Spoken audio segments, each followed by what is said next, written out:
There's a dementia. Had a father with Alzheimer. He about 5 years ago, but now my mother is. She's got issues and problems, and it's been keeping me very busy this year. She's got a 30-second memory.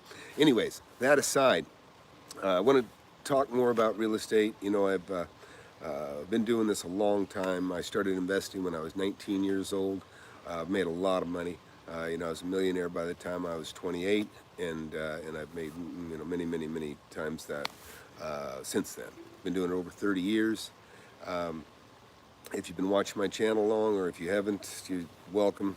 But I probably bought 7, 8 houses since I started the channel, and made a lot of money just while while and sharing at the same time. I've had a lot of you call up or text me or email me, and I've helped you through some deals, and that's been fun. But this year here, I'm kind of buckling down. I've got a lot of houses I'm fixing to sell. I've got 5 right now that are probably worth right at about $2.5 million combined, but they're not a very good asset at the time, so I'm going to be selling them. But today's topic, I just kind of want to talk about beginners and why you need to trust yourself. Believe me, I was very fortunate. I was 19 years old, and I found out very early that I could buy real estate. I could buy it without any credit. In fact, the people that I bought my first building, I bought a building, the first building I bought, they never even saw me, never even saw them face to face. They carried a note. I had got a 6-month escrow, which that's kind of the process in which you exchange, money for title, and that's where it becomes yours, less maybe what you owe, whatever lenders are, that sort of thing. So, I had actually read a lot of books. I was very much into learning about real estate. I read books by Albert Lowry, Dave Del Dotto, there's a bunch of others I can't even remember, to be honest. But it kept me motivated. And so, by the time I was 18, 19 years old, I was ready to hit the ground running. And my first deal I bought with $10,000 down. And I'd actually got to move into the building, and I had 6 months before I even had to close the deal. And the fact that I had 6 months in there without having to pay rent, that allowed me to save the down payment by not having any rent to pay. I actually physically moved in, and I lived there, and had a cabinet shop I'd started at the same time. And so what I know firsthand is that you can get into real estate as an investor, and you got to trust yourself, because it's kind of a blessing when you get into real estate new and you don't really know all the rules, because you actually kind of make your own rules. And what I mean by that, you can be as creative as you want in financing, in structuring deals and that sort of thing. It was easy for me. I was 19, I didn't have any credit, so the only way I was going to be able to buy is by people carrying a note. And that's where they've actually become the bank. And that first building I bought, pretty much it was tough times. It was really bad real estate times when I started. But I needed a place. I was going to pay rent to somebody. I'd already had been, and this made it easy. I could actually buy it, and I owned something. And shortly after I closed that deal, somebody saw the for sale sign. It was still in front of the building. They caught me in front, and they said, "Hey, how much do they want for the building?" I said, "Well, I bought it." And I told him what I paid for it, and he said, "Well, I'll give you 20 grand, more than you paid for it." And of course, that made my eyes get very big, and I was already like, "Yeah, I made 20 grand," and one day, is what it felt like. And but I didn't want to part with it. I planned on, I thought I was going to build cabinets the rest of my life, and of course, that's the last thing I want to do now. but but the kinds of deals that you can get, here's what you got to remember, is that the key is in finding the deal, okay? It doesn't matter how wealthy you are. Now, I can pay cash for properties. That does give me a substantial advantage over some people. But if somebody gets to the deal before I do, and they get a contract written, they now have the rights to buy that property. And even if they don't have the money put together to buy that property, maybe you put $200 or $500 down as a deposit, you've got that thing tied up. You've got the rights to buy it. And that's the most important thing. And there's nothing wrong with when you go to buy a property that you need to know. You got to have some knowledge, and you can get my book. This is a book I've written. Uh, like I said, I've been doing this over 30 years, and I started with zero. This is actually a little roadmap for you. Very, very easy. You can buy it in hardcover like this for about 20 bucks, or you can get it on Kindle for 10 bucks. And the good thing about getting it on Kindle is actually you can click to videos that I've already made that are specific to the topics that are within the book. And the book is available January 1st. I thought, we'll start it with the new year. And, there's nothing more gratifying than me helping people make money. It's just how it is. And, there's a lot of false gurus out there that really haven't done anything. I just wrote, in fact, you'll see a video coming up here. I just wrote like $425,000 in property tax checks. These are annual bills, okay? Every year I write more than that, but I wrote damn near $500,000 in checks this year just in property taxes. And it's a good problem to have. So even though I average about $40,000 a month in property tax, I've got a ton of rent coming in that covers all that property tax. It pays for all my other bills that I have. It puts kids through college, all kinds of great stuff.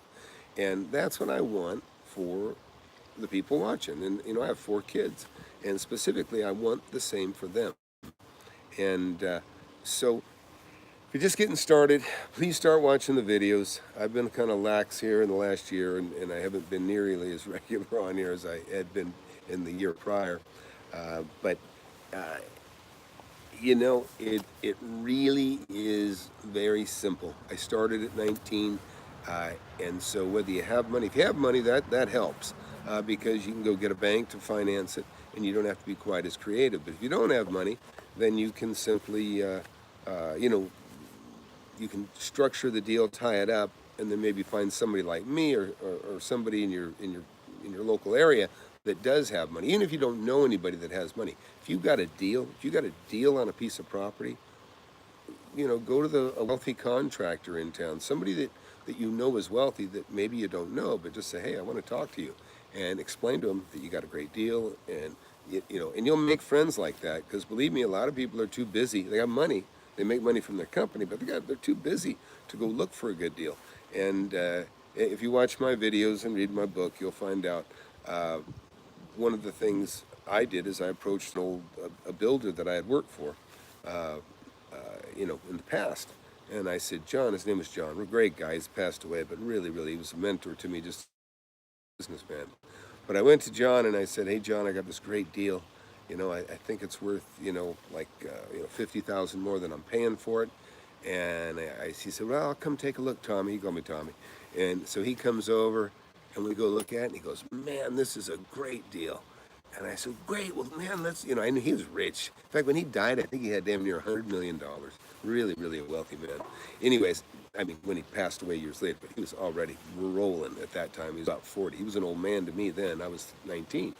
And I said, John, so I look at it and I said, I was hoping he'd be my partner. And he said, man, Tommy, he goes, I don't want a partner. And I'm kind of like, well, what does that mean? And he says, how about I give you $20,000 and I just buy it by myself? And I'm like, oh, that's a great idea. And so that's what happened. I sold him, or I signed the property to him, and he gave me $20,000, and I just stepped aside and let him become the assignee, and he took the deal, and he bought it, and I'm sure he made money. I never talked to him about it again, to be honest, but it was a good deal. And so he probably made $50,000 or $60,000, but I made 20, and I made 20 overnight, and that's really where a lot of you should be. If you don't have money, that's really not that's not the biggest obstacle. The biggest obstacle is finding the deal, and that's knowledge, right? That's getting, and one of the analogies I like to make for you is, if you're looking for a car, you spend a lot of time looking for a car, and then you don't want to pay too much, and so pretty soon hey, I got to pay, say 10 grand to buy the car that I want. Well, then you keep looking, then all of a sudden you find a desperation sale, and you find you can buy that car for $6,000. So boom, you buy it. And now you made $4,000, or at least you got $4,000 equity in that car that you bought. Well, then maybe the next day, somebody else calls you back and says, hey, I got a good deal on a car, and it's $5 grand, or it's $6 grand. Maybe it's a better deal than what you've already got. Well, You spent all that time and effort assessing the market on what the value is on that car. Well, that's what I do with real estate. I look for great deals and I kind of know what value is. And so when a deal comes up, I jump on it, I tie it up, I buy it. And it's kind of like the car analogy I'm giving you. You do all that work and you buy the car and you make money on it. Well, buy the second car too and resell it and make $4,000, make 40% or actually make, closer to 60% on your money in that situation. So it's really that simple. And a lot of people, when they don't know about something, they just kind of assume it's more difficult than it is, and they get more scared than they need to be. And so I'll tell you a way to look at real estate that might give you some ease and some of mind is when you buy a car, you're going to get title on the car, and you got to go to your local Department of Motor Vehicles, and you have to check with them, and you say, hey, I just bought this car, I want to register it. Well, and maybe you borrowed money on the car that you bought, so there's a lien on it, right? Well, that's just like real estate, except instead of going to the Department of Motor Vehicles, you're going to a title office, and it's what we call escrow. And that's where they basically do the same thing the DMV does. They say, okay, here's your title, you own it, but you also owe money on it, and therefore there's a lien on it. And it's just like buying a car. But unlike a car, where cars go down in value, the money that you borrowed to buy the property you bought, that property appreciates, okay? You buy it right, you've already made money the day you bought it. Now it's appreciating. And so if you make, on average, real estate goes up, say, roughly 8% a year. So, that's not a guarantee. If you get into an area that's devastated by unemployment, a car plant shutting down or a big, aircraft facility shutting down, that can change the dynamics of an area too. But in general, the values go up. So you're always making money on the money that you borrowed. And so it's wonderful about real estate because you can buy a house with percent on 90% of the value of that property, on the whole percentage, but on the borrowed part, you're getting 8% and you're probably paying between 3 and 4%. So now you're making 4%, let's just say on $90,000, that's $3,600 a year you're making at that point, worst case. But if you bought it under market and you made 30 on the purchase, now you've made 30, and now there's really no reason to hold it. In my opinion, I'm very safe. So I tend to, especially when I first started, I bought under market, and then if I didn't assign it and I was able to close it myself, I closed it myself, and then I would just resell it. If it was houses, I held some for a little while. Sometimes you want to hold them a year just because your tax burden goes down. You pay half as much tax, capital gains we call it, on a property that you've held for a year than you would for a property you sold in less than a year. So that's a reason to hold for a year sometimes. But if you're just wheeling and dealing, who cares? Assign the property, flip the property, make the money, and go on and buy something else. And that's what I did. And I started, I bought a house. First one I bought, after I bought that building, I bought a house. I needed a partner. He came in, he partnered, he came up with the money. We sold it. Now I had $8,000. I found another property. He partnered, he put up the money. And then he wanted to buy me out of that, and I think he gave me $5,000. And now I had $13,000, and it was with that $13,000 I was able to start buying houses on my own without his help, and now I got all the profit. And frequently a question comes up to me as people saying, "Oh, I got some hard money lenders. I can borrow money at 10%, but 10%'s a lot of money." Guess what? If you're going to borrow 10% to buy a killer deal that you're going to make 20, 30, 40, maybe $100,000 on, go borrow the money. 10% is nothing compared to getting a partner. You get a partner and he pays for the whole thing. They got to split the profit. And you're giving up half the profit, maybe half of $50,000 when you could have just been paying 10% on borrowing $100,000, which for a year it'd be $10,000. So you got to be a numbers guy. And I'll tell you right now, just if you're not familiar with amortization schedules, get an amortization schedule and play with the numbers. It's a great education. Just playing with the numbers, see what it costs to borrow money, and what your principal and interest would be paying over a period of 10 years or 15 years or 20 years. Because a lot of times, if you do buy a property and you get it owner financed, which there's owner financing's in my book, by the way, and assignments and a lot of great stuff. It's only available on January 1st, 2020. So, but an amortization schedule, just playing with those numbers, it'll blow your mind. I bought a 24-unit apartment building from a university professor, and I'd offered him $320,000 for this property, and I think I offered him like 6-7% interest at the time. I think that example's in here too. Uh, Anyways, he said, "Man," he goes, "Tom, I'd love to sell it to you." He goes, "My wife wants to hear 400,000." And so we kept going back and forth, and even 400,000 was a good deal. And so ultimately I said, well, okay, well, let me play with the interest. And that's where this amortization schedule comes in, right? So what I ended up giving him was like 3% interest on, and he carried a note. So I put, I don't know, I put something down, 20, 30, 40 down. I don't even know, I don't remember. But he carried the balance at 3% interest. And that was like, 3 or 4% less than what I'd offered him. And over a period of time, that was worth far more than the $80,000 more I was paying him. So play with the numbers. It's very important, especially on a long-term thing you're going to carry. In fact, I'll tell you what I did with that. I ended up flipping that property about a year later. I paid roughly I paid 400, but I sold it for like 560 or 660. I made almost a couple $100,000. Well, so I make that couple $100,000, and they're going to pay me all cash. Well, just before escrow was about to close, I said, "Hey, how'd you like it if I carried the note on, 350,000 of it, if I carried it at 3% interest?" Of course, their eyes get big because that's a great deal. And I said, "Look, I've already got a loan in place. You can assume it, and I'll let you assume it if you give me another $20,000 or $30,000. I can't remember again." But so last minute, I said they were going to pay me off in cash. They're going to loan. They realized, hey, we can just assume his loan, and I charged him $30,000 for that. So I made like another 20 or 30,000. I don't remember exactly on top of it. So this is the kind of creativity that you're not going to learn in a typical book. You're not going to learn from you're only going to learn from somebody that's done it. And that's really, I like Mark Wahlberg. He's in fit dude, in shape, and he made a comment, or somebody told me he made a comment about not taking advice from somebody to get in shape, from somebody that's not in better shape than himself. And those are good words. That's just common sense. And so always keep that in mind to the people you're paying attention to. And also, you got to be wary of real estate. Sometimes real estate agents. I'm not knocking all real estate agents, but you always got to be a little leery of anybody that's selling you a piece of real estate because they stand to make a lot of money off you. And so sometimes that corrupts them in their not being biased, right?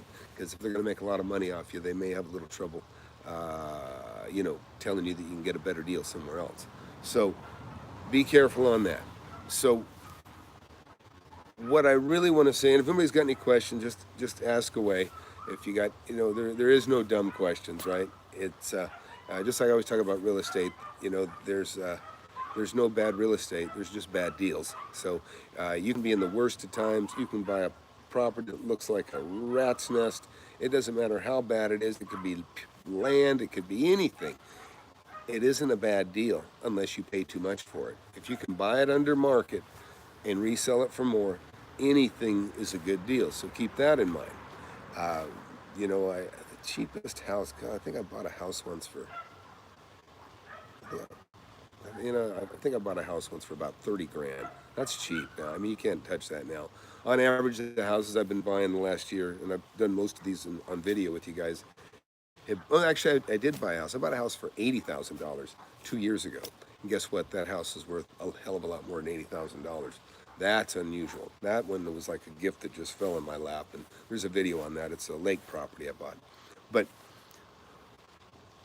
there's always deals. In fact, I had one of the Miguel who watches my show here. He emailed me, and I'd helped him through a deal. He had a pretty cool deal, and I think he flipped something. Actually, made $1,500 recently. But he was talking to me about another one, a motivation of a lady that wanted to sell a property. And I was telling him a story about, this is a killer one. This one really hurts. I went on vacation, and I've been looking at the property directly across the street from my home. It was beautiful, 3 acres, and I had a horse that ran around had only one eye. I'd go over and pet this horse. I thought it was weird. I wonder how it lost its eye. Anyways, so I go on vacation, and I'm gone for about a week or 10 days. And I come pulling up and I look over and there's a for sale sign on the property across the street that I've been looking at. And and I think I know everything about real estate, and I'm mad at myself that I hadn't already called the owner and talked to them before they ever talked to an agent. But I still mess up too. So I whip in the driveway, I run across the street. No, first I made a call. Called the realtor. I says, hey, I want to buy that house. Let's make an offer. He goes, it's sold. So in the 5 days or 7 days that from the time that for sale sign up, it had gone up for sale and sold, and it was right across the street from me. It was right across the street from me. I should have been the first one to know about that deal. So you got to keep your eyes open, and you got to network, and you got to talk to people, and you got to knock on their doors. So anyways, I told him, I says, well, what did it sell for? He goes, we're asking 170. And I just threw my arms up. I said, no wonder it sold overnight. You sold it too cheap. Well, this pissed off the real estate agent. And so the hell with it. So we got off the phone with each other, and it wasn't friendly at all. And I just walked straight across the street, knocked on her door, because I told him, I said, hey, I want to make a backup offer. I said, I'll give her $220,000 for it. And he's, I'm not going to take any backup offer. So I said, the hell with that. So I walked across the street, see if I could get in there and beat this thing out. And I told, so I go to the knock on the door, and a nice lady opens the door. And I said, hey, I'm Tom. I should have talked to you a long time ago. I said, I live across the street here. I said, I love your property. I've been looking at it for a year, and I wish I'd have come over and talked to you before that. So I see it's for sale. My understanding is you made a deal at 170. And I said, I just want to tell you right now, I'll give you $50,000 more. I'll give you $220,000. And she looks at me, and she just burst into tears. And I thought, oh man, but it was like really weird because it was a real emotional burst into tears. And I'm like, and then she says, my husband left me. She did not care about the money. And I go, and I didn't know what to say. And I said, well, I'm sorry about that. I'm, sorry to hear that. And she says, yeah, I just don't care. I just want to get out of here. And I said, okay, thanks. And of course the house sold, and it was probably worth $450,000. So my bad, I mean, and she didn't care. So I couldn't even if she hadn't signed it, she didn't care. I didn't even get to find out. But there's people sell under market all of the time, okay? I mean, it's not everybody, but I guarantee you there's a deal a day every day in your city, if not 10 deals a day in your city, depending on how big your city is.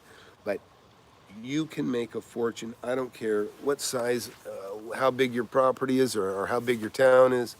Hey, man, thanks, Joshua. Joshua just said he pre-ordered my book. I appreciate that. That's helpful. So right now you can only get my book on digital, and that's on the Kindle, and that's how I read. And the advantage of getting it on Kindle is you can directly, when I reminisce through my book on deals that I've done and things that I'm doing, you can click on the link and it'll go to a related video that's on this channel, by the way. So I appreciate the order. Also, man, please like the video, but guys, hit the notifications because when I get in and I do these live deals, and I haven't done them lately, but I'm going to start doing more, especially with the release of the book. I really, I got all the money I need, and I used to just hog this information. I wouldn't share it with anyone, but I have 4 kids now, and I'm kind of creating a roadmap for them. And so I appreciate good questions. I really do appreciate good questions because I'm too close to it. I know I've been doing it so long. Sometimes I talk ahead of a step or two ahead of people, and I take it for granted sometimes that maybe you know something that you don't know. So anyways, if anybody's got any questions, just ask. You can ask me about a past deal or anything I've done. I mean, I've bought and sold just about every kind of property there is. I've done all kinds of creative deals. And like I said, I started with zero. When I say zero, I mean I used somebody else's money because I had so little of my own. Like I said, the first building I bought, I really didn't have any money. But the agent was wise enough to know. The agent was helping me. He didn't have any money either. And he wanted to make a commission. And so by putting the deal together that he put together, helped me put together, where it was owner carried, he still got his probably 6% commission I don't know, I think it was 110 or 120,000 bucks. So he made $6 grand. So, and we actually ended up doing a deal later on together, we ended up, I ended up assigning my interest to him, and I think he bought me out for, I don't know, 3 or 4 thousand bucks. So that's another key thing, and you're going to learn about that in the book, okay? Assignments, and you don't have to buy the book, okay? I've already talked enough about it. I've detailed it in the videos that I've already done, but I'm telling you, it's kind of nice to have a little roadmap in your pocket, something to follow. And this, I'll tell you right now, by the way, I should tell people more. This is basically a course, okay? This is basically a course on how to buy real estate. The way of course you'll ever have, probably a few $100, but it's, you can get it for 10 or 20 bucks. And, but again, I don't make my money BS experience. And I get a lot of off. I said I'd do it, I hadn't got around to it yet, but he's also my doctor. but, uh, but if anybody's got any question, like I say, ask away.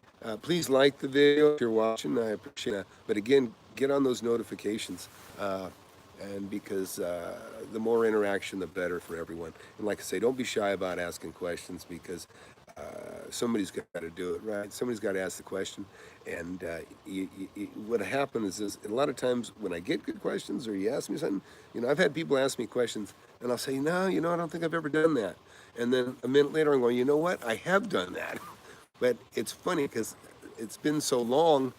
Do I wholesale properties? A question just came up. It's been so long since I've done some things that I've actually forgot that I've done it. And, yeah, when you say wholesale properties, again, that's almost a new term to me, but I think what you're talking about is flipping. Is that what you're talking about? Let's see. Well, okay, so one first question there was about do I wholesale properties? Okay, flipping, yeah. Yeah, I do and I don't. Let me explain. When you read my book, you're going to first read to help me buy the first house.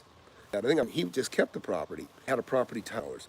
So as far as flipping goes, yeah, I mean, I can assign a contract if anybody can do, and then, hey, I'll give you 20 grand. You go away, and I'll buy the property without you. That's a good deal for you if you don't have enough money to buy it on your own, and or maybe somebody be a partner with you, and then you'll split the profit. Either way, the money isn't the obstacle. Finding a good deal is the obstacle. And so let me look here real quick on these questions. Okay, do I wholesale? Okay, so Joshua, regarding your question, if you have 20 grand, what would you do? Okay, I don't know exactly where you live. So knowledge in any particular, concentrate on buying something that's less than it's worth and reselling it. I've even bought a lot of stuff. When I'm bored in between deals, if I find a good deal on something that I know, like I know machines pretty well, like lathes and mills and things, or it's like the example I gave about the cars earlier in the video. But 20 grand, listen, 20 grand's chunk. I guess what I would do is I would go find out what you qualify for as a loan. If you have good credit, then go find out what you qualify. They call that, yeah, I have a business email, Tom at FlipAnythingUSA.com, FlipAnythingUSA, Tom at FlipAnythingUSA.com. Anyways, so that's the email there. But regarding having 20 grand, what do? You can go concentrate on land. Let me tell you, and I talk about that a lot also in my book. Keep referencing this, but when I started with no money, and this book is really about starting with little and no money in the beginning. What I would do is I would find lots that were for sale that were on average worth about $30,000. And I'd go in and I'd make offers and I'd find stuff and I'd actually successfully buy properties for say $10,000 a lot, and I'd buy them owner finance. So I'd maybe put $2,000 or $3,000 down, and I'd have them carry a note at $7,000. But now the property, and I bought up as much as I could that way, and then when I'd resell the property for 20 to 30,000, what I would do is I would maybe get $10,000 down. So now I got maybe $7,000 more than I put down originally. So now I got more cash than I had originally. But then I carry a note for maybe $5, 10, or $15,000, and now they're making payments to me for the next 5 years, maybe 10 years, from $100 to $200 a month. So now I'm creating this income, this monthly income that's coming in, and I don't even own a rental. That's money just made on carrying a note on the profits. I'm taking part of my profit in a note, and that's a wonderful way to perpetuate, create a perpetual income. Now, things can get tough and people can start going belly up and stop making payments on you, and then you'll come up with a tough decision. Do you want to take the property back? If times are tough, you probably don't want to take the property back. And so like what I did with people is, if they're nice folks, I just say, you know what, I'm just going to let you have it, and I'd sign it off and let them have the property for what they owed me. I could write that off. But so that's what I would do if I had 20 grand. If I was going to utilize the money, or like I say, if you got 20 grand, you can put $500 down on a property that, as a deposit. Even if you can't buy it, like I say, the key is in getting a very good deal. Get a really good deal, and you don't have to worry. You're going to find the money. The money's going to, just let people know you got a good deal and you need help. And if it's me you contact, and if I'm interested, I'm not going to want to be your partner, but I'm going to say, here's 10 grand or 20 grand. I'll take over. You go away and I'll buy it without you. That's the kind of thing that where I'm at. I'm like my John Brooks, the first guy that gave me a $20,000 assignment fee. I'm like him now. I'm the wealthy guy. So I don't necessarily want to do that stuff. Okay. Hey, great man. Hey, thanks for the compliment there, Conman, Conman607. That's funny. Yeah, I hadn't been posting, man. I got a mother with Alzheimer's. It's been keeping me really busy. But it's true. You got to trust yourself. Believe me, there's deals every day. It's like if you just got here watching the video, go back and watch it from the beginning. And, like I said, I've had divorcees. I've had people that are just simply wealthy that just want to get rid of it. And they don't care if they're leaving $50,000 on the table. They just want to get rid of it. And to be honest, I kind of fall in that category sometimes too now. Cool, Joshua. Glad to hear you're fixing the issues there. And let's see. Yeah, thanks, Conman607. I appreciate it. Yeah, no, it's funny. It really is. I used to read a lot of books, by Jack Welch and other people, guys that run businesses successfully and everything else. And what kind of happens is when you get to a certain amount of wealth, and maybe it's age too, my lifestyle isn't going to change. I could live in a much more fantastic home than I live in, and this is fantastic for me. I mean, as long as I got a big pool and I'm comfortable and I got a jacuzzi and, I'm happy. And of course, I educate my kids. My kids are going to college. They have no debt. They don't have to work. They just concentrate on their grades. And these are the blessings I have from working hard. And it's you gotta love it, and you will love it. I mean, it's profit and money will motivate you. But what I try to tell people is, just trust yourself. I mean, so many people think it's much harder than it is, and it really is much easier than you think. And when you compare it to working your whole life, or just, last thing I want to do is take a calculator and look at my wages and whatever I'm working at, and be able to calculate how much money I can save over a period of 20 years. And maybe it's a good exercise to do, because you realize you're not going to get rich that way. And you gotta do something on the side. Always do something on the side. And even if it's not real estate, do something that creates income on the side. And pretty soon you'll have this part-time income coming in, and pretty soon your part-time income will be greater than your full-time working income, the job that you have. And then you'll be sitting here, gee, I make as much on the side. I've created enough income coming in here on the side equal to what I make. In my case, I got to a point where the income from my real estate, and I had a I created a successful company because I had money to live on with my real estate. That gave me the opportunity to create a successful company that did real well for a while. And then it faltered, and then my real estate income was far greater than the income from the business that had been quite lucrative for a little bit. So, but it's nice to have both. And it really, when you have money coming in, and when I first got here, last really got rolling, I bought a later. This is like after. I mean, this is probably after 70, 80 real estate deals. Uh, I had nice income coming in, and then I had a big chunk of money from selling off some stuff, and then I bought an apartment building, and that was actually a really good deal. I got an apartment building. So I got an apartment building. It was 12, 21. It was 33 units. It was 33 units, and there was like a 12-unit complex, and then across the street, they matched each other by the same builder, was a 21 unit. So I had a 21 unit and a 12 unit, no, 21 unit and a 13 unit. It was 34 units, that's what it was. And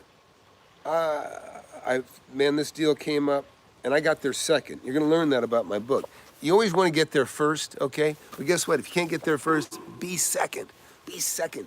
Be second in line. Get them to sign a deal that says you get to be second. That's called a backup offer. Be number 2 in line, and then just watch like a hawk and wait for the guy that's in front of you that has the rights. Wait for him to stumble and trip, because it happens. And then boom, you swoop in and you take the deal. And give you an example. This apartment complex I'm thinking about now. See, this is what I like about questions. These guys got it for $400,000. 34 units for $400,000. These were big, 900 square foot, 2-bedroom, 1-bath apartment building. And back then they were probably renting for $375 a month. Now they rent for about $900 or $1,100 a month. But back then, that was it. And it penciled well. I could make some money. And I was just going crazy because I was, because they kept asking for more time. And the seller kept giving them more time. And I go, stop giving them more time. If next time they don't make their deadline, let them go and let me come in. Well, I hounded them. And actually it was a bank. And I hounded that banker. I would call, and he'd tell me, well, we gave him to the 15th, or we gave him to the 30th. And I said, man. And so I kept hounding him. And then one day he called and said, Tom, you'll do this, right? You'll buy this. Right? I said, I will buy it. I got the money. I'll show you. I showed him. And this is with them carrying a note too. They were actually carrying a note, now that I think about it. Yeah, they were going to they carried the note on this property.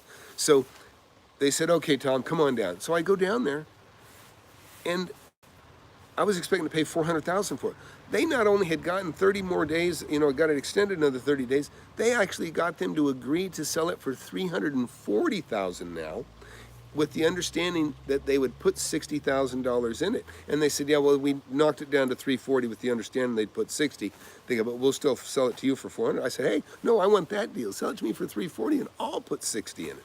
And so that's what we did. We made a deal. I bought it for $340,000, and the way they were assured that I would put $60,000 in it is I had to create $60,000 in, what do we call them? In promissory notes to them. And so we created, I think, 4 promissory notes of $15,000 apiece in their favor. I created, and what basically they did is they would release the note as I put money into the place. They just wanted the property to be fixed up, and they were willing to do that if I would do that. And so that's what I did. And so like I said, I walked in, bought this thing for $340,000, and it was a fantastic deal. Now I had $5,000-6,000 more a month income coming in, and later I sold those buildings. It was more than 10 years, or roughly 10 years, but I sold that apartment complex. I paid $340,000 for it. Like I said, I put in about 60. I sold it for over $1.8 million. So I made $1.4 million on that. And then a lot of the investments that I made on that, I made millions and millions of dollars on those investments from the cash that I, rotated from that. I remember one of the deals I bought because I sold the 13 unit in, for 900 and something thousand. Is that right? No, probably a little less than that. 50. It was probably about 500,000. And then the 21 unit I sold for over $1 million. So, but together it was about $1.8 million. But I remember going in and I did, and you'll learn about this, tax deferred exchanges. It's where you divert, you can roll your money, purchase the profit. In this case, I had over $1 million profit. You can roll those, you can buy something else. You just use the property you sell, you go buy something else, and we say we roll into it. And you don't get to touch any of it, but it all goes into the next purchase. And in that situation, what I did is I rolled a million one, I think, into buying a building that I was paying $1,150,000 for. So I bought it, and the day I bought it, I had $1,100,000 equity in it because I only owed $50,000 on it, and really the building was worth probably $1,500,000. So I bought that, but then with that $1 million that I put down, I had the rights to borrow from the bank up to, I don't know, 700,000-800,000 of that back. So I bought it, deferred taxes, bought that building, more income coming in, and now I created a line of credit, basically where I'm pulling money out. Line of credit gives you basically what it says, a line of credit secured by that property. And then I'd pull out a couple $100,000 and I'd buy this, pull a couple $100,000 out and buy that. And in fact, if you're watching, go look up my video, 50,000 to 5.4 million. And basically it kind of chronicles how I took 50,000, bought something, rolled that into something else, and then ultimately, sold something for about 2.8 million. Then I bought, commercial buildings, and now those are worth more than 5.4, and now they bring in hundreds of thousands a year. And I take that, I mean, I can buy a house every year just with the profit on that place. But these are the kind of things, these are good problems. These are the problems I want you guys to have. And if you just started watching, please hit that notification bell. And also, please give me a like if you enjoy what you're hearing. And you can look up my email. I'm not really into having lunch with people that coming into town or anything like that.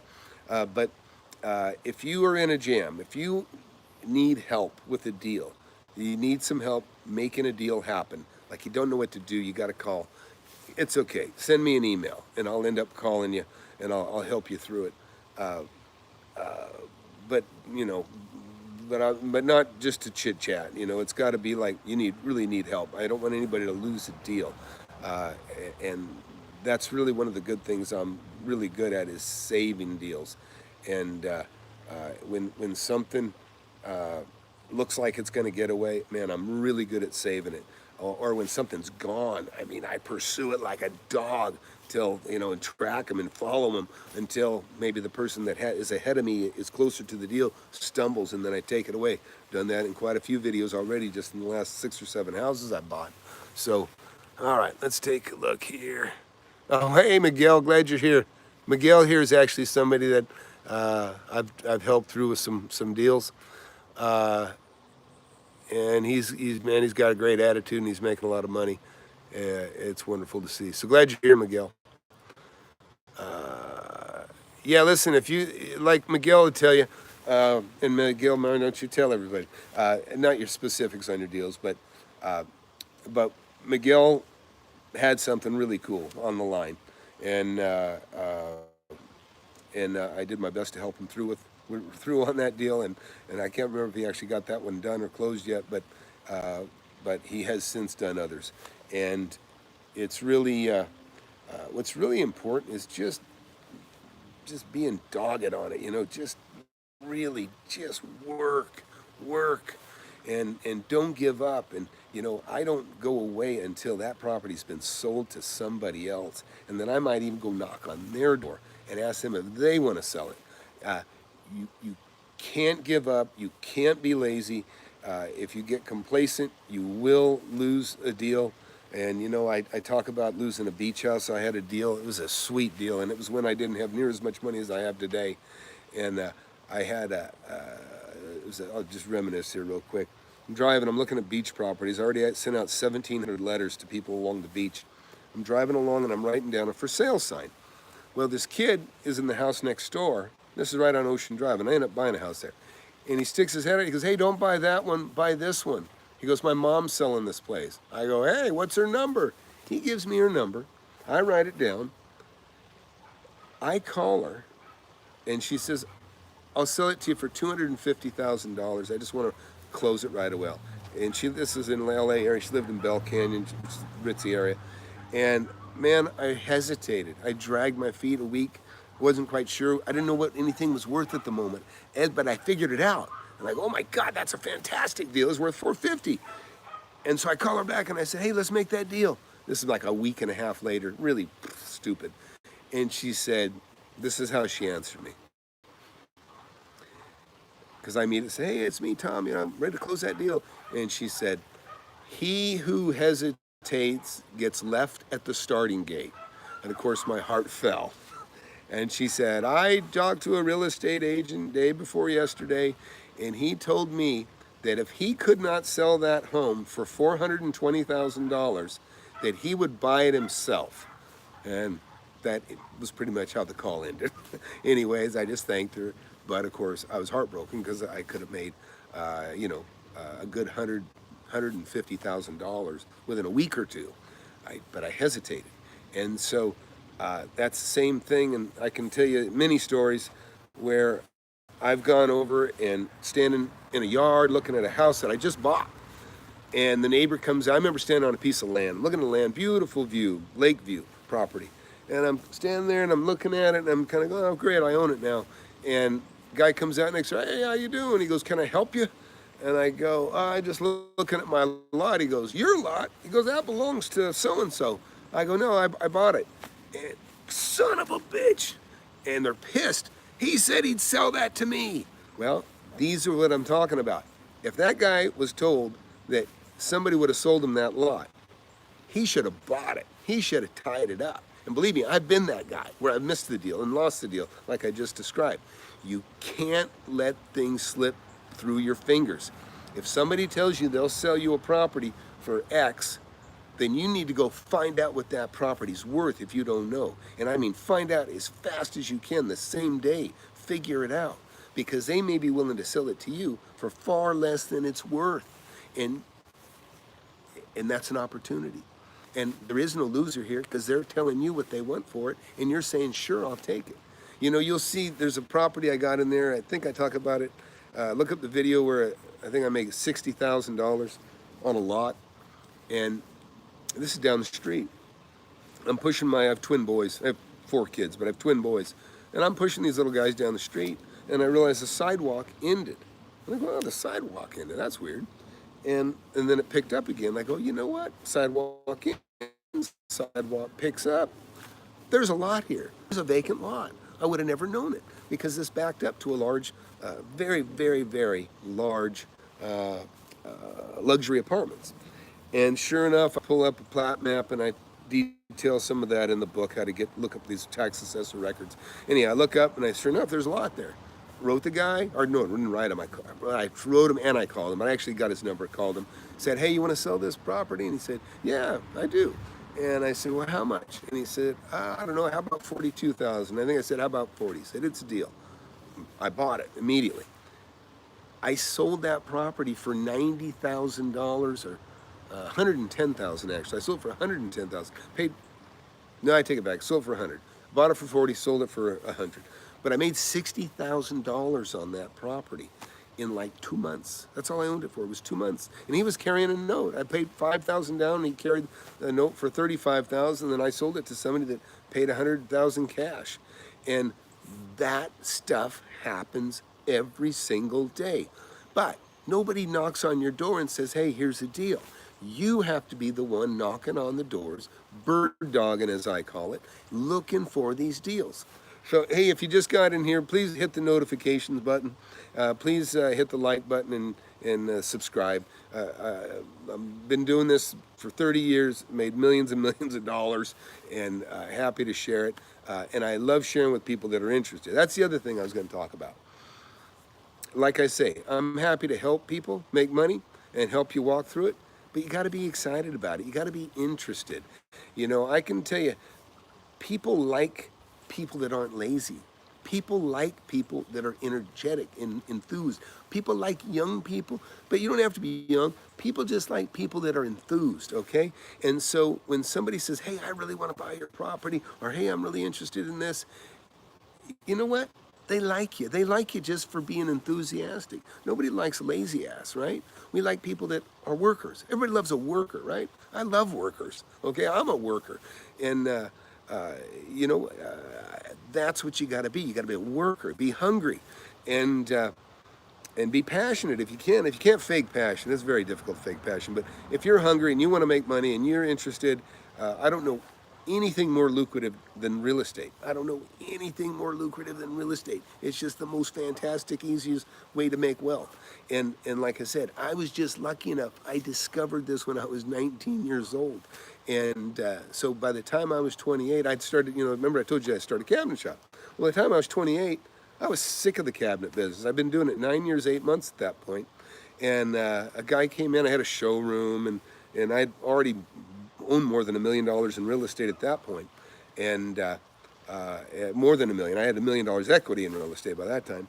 A guy comes in, he says, he's asked me about a cabinet, a light frame we called it. And he said, how much to make me one of those? And I was in a good mood. I said, I don't know, how about 160 bucks? I was happy. And he goes, 160 bucks. He goes, for 160 bucks, I'll make it myself. And he got angry. And I said, and I opened the door and I said, well, go make it. And I was kind of rude to him. But he was rude too.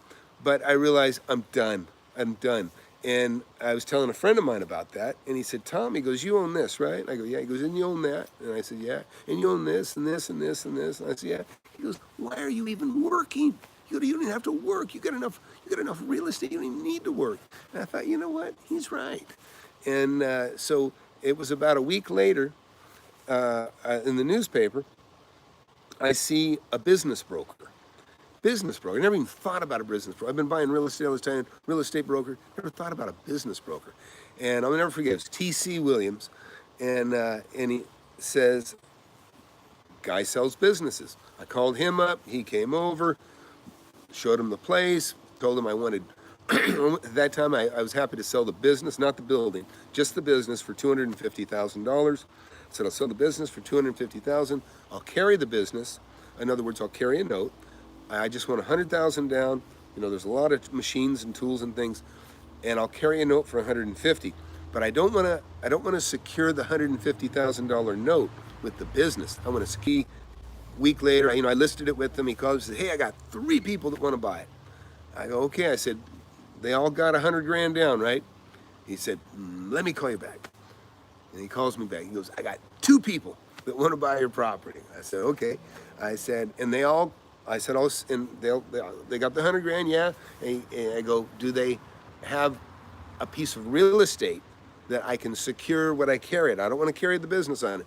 It's got to be a piece of real estate that I secure it with. He said, let me call you back. He calls me back. He goes, I got 1 person interested in buying your property, your business. And I said, let's go. They came in, we met, we talked, we made a deal. I sold my business for $250,000, took $100,000 down. I carried a note for $150,000, and it wasn't, not even a year later, they decided they did not want to be in business. They came back and they said, hey, we'd like to give you the business back. I go, I don't want it back. And they kind of ran it down in the ground a little bit. I said, I don't want it back. That's why I carried the note against the house. So now they had to sell it to somebody else, or they couldn't give it back to me because I didn't want it. So basically I had a lien on their house. And so ultimately they just paid me off. They sold the business and paid me off. And these are the kinds of things, these are the tips and things, there's just so many things I've been through, going through, a couple hundred properties that I bought over the many years, so many different scenarios. And because I started without any money, so many creative situations that were situations that, had to be creative financing. And, most people have never had a title company fail them, where they actually had to go back on a title company. I've even had that happen. Anyways, let me get back to some of these questions. I've seen quite a few, but I hadn't had time to look at them all. So let me see here. Better to pay for coaching or doing a deal first to learn? Man, I have mixed thoughts on that. There's a lot of BSers out there that put themselves off as gurus, but they really don't show what they've bought. So it makes me wonder if they've ever bought anything, or maybe they just bought one thing. It's like I say, you want to talk to somebody that's got real experience and that can back it up. In fact, you guys watch. I got a video coming out here pretty soon after the first, where I paid almost $500,000 in property taxes. So that's my way of showing you that this is the real world. When you got $40,000 a month in property taxes that going out the door, you pay them annually. But that's because I've made a lot of deals. I have a lot of real estate. It's real. It's real. And so as far as coaching goes, and I've been thinking about doing mentoring, you kind of get it for the price of a book or just taking time watching videos here. But, I go to jiu-jitsu. I've been doing jiu-jitsu 2.5 years. There's accountability. I go to class, and I say I'm in pretty good shape, and I'm learning, to be a much better, a much better fighter. And so I like that. But 10 years before that, I used to have a coach come to my door here, and I used to think it was silly. I'd laugh at guys that had somebody watch them work out. And I'd say, oh yeah, is that your cheerleader? He'd go to the gym and tease people. Well, now I'm older and I'm tired. I went, and I don't feel like it. Well, now I got a guy knocking at my door at 5:30 in the morning, and I'm accountable. He's there, I'm there. We go in my gym, and he makes me push myself, run 4.5 miles there and back and push some weights. And I did that for 10 years. And I wouldn't have been able to eat as much food as I've been eating had I not been doing that. So I was in shape, and I was, building muscle, and I got in much better shape by hiring a coach. So yeah, I believe in hiring coaches, and sometimes that's what you need, and I am going to open the door to mentor people. I'm thinking a couple grand a year, and but you gotta do the work. And really, this is perfect. You just do what's this, and then what happens is you do what's in my book, because this is a course in itself. And then when you hit a spot that you don't know what to do, that's when you give me a call. And that's when you start getting your money's worth on that $2 grand for mentoring, which I haven't even done with anybody yet. I've had offers, but I haven't done it yet. But I probably will do it. But right now, I'll do it. I'll help you for free. But you got to have a real deal that you're working on, because there's nothing. I can tell you. And listen, sometimes you're going to get. I've missed $1.5 million by that much. And I've missed $100 grand by that much, and I've missed 10 grand by that much. And they're all painful. Like that beach house I told you that I missed by that much, that's one of the worst ones. Because that was when $250,000 or $100,000, that was a lot of money to me. And only about 4 or 5 years ago, I missed out on $1.5 million deal. And it was my own fault. And that was painful. But it's not a life changer. It wasn't a life changer. So I'm angry at myself, But believe me, I would have been a lot angrier if I had nothing and I missed and I let $1.5 million deal go. I'm talking about $1.5 million profit. But it doesn't hurt that much because I'm wealthy anyway. But those things really hurt. Like that 100 grand that I missed on that beach house, or 150, that really hurt. Because that would have been a nice chunk to have at that time. Really nice chunk. So let's go back to questions. Okay, let me see. Okay, Jas Paul. Let's see. Actually emailed you about a year ago about a 12-unit apartment complex I bought and was renovating. Well, I finished it up and occupying it. First project, and would love some advice on selling. Okay. Well, hey, throw me an email. I think it's Tom at FlipAnythingUSA.com. It's in the info or contact info below.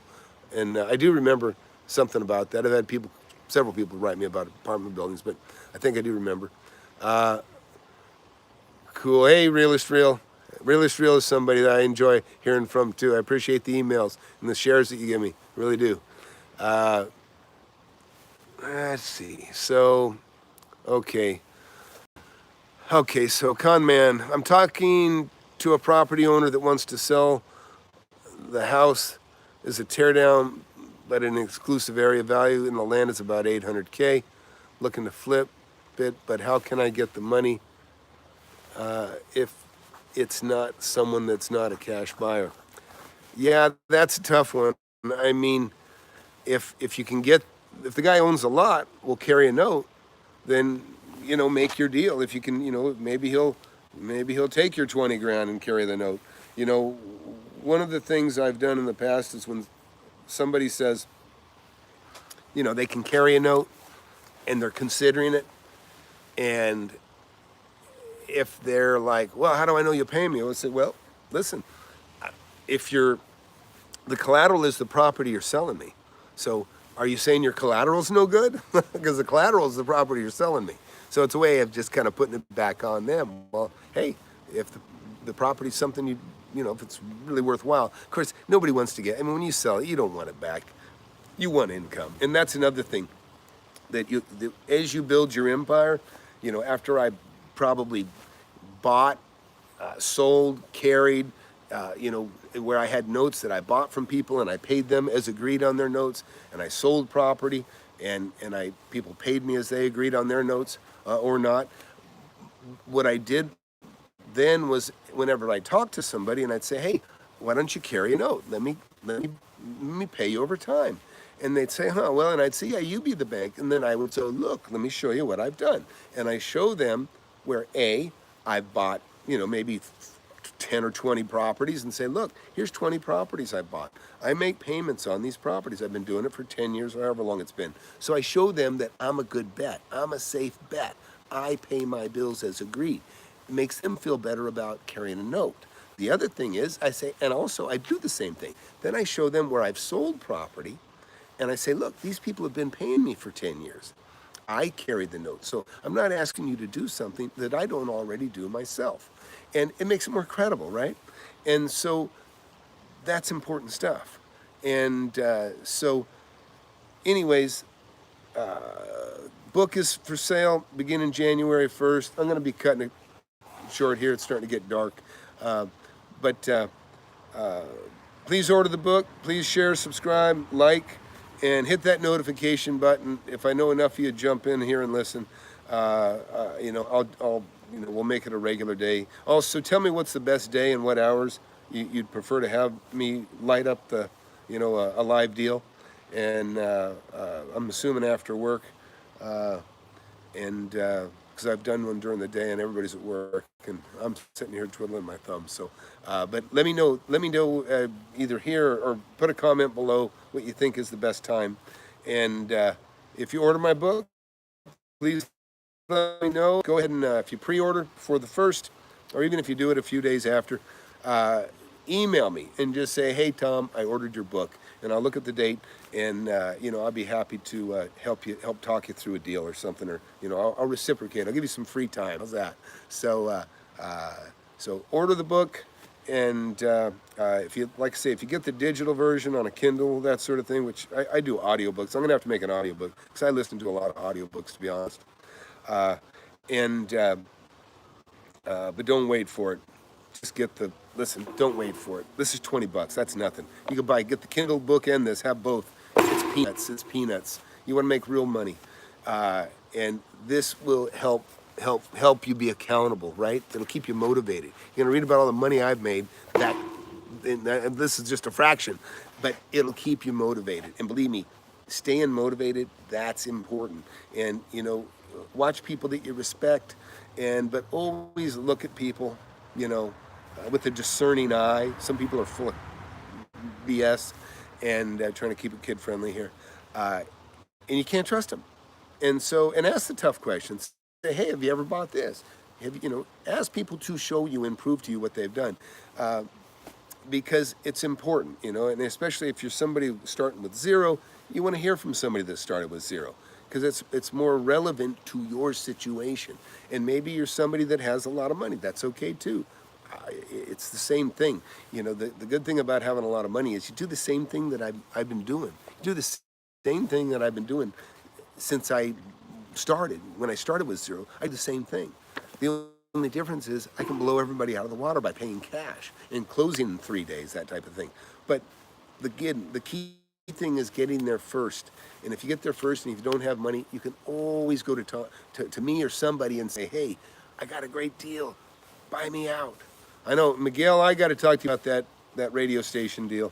If that thing hasn't closed yet, we got to talk.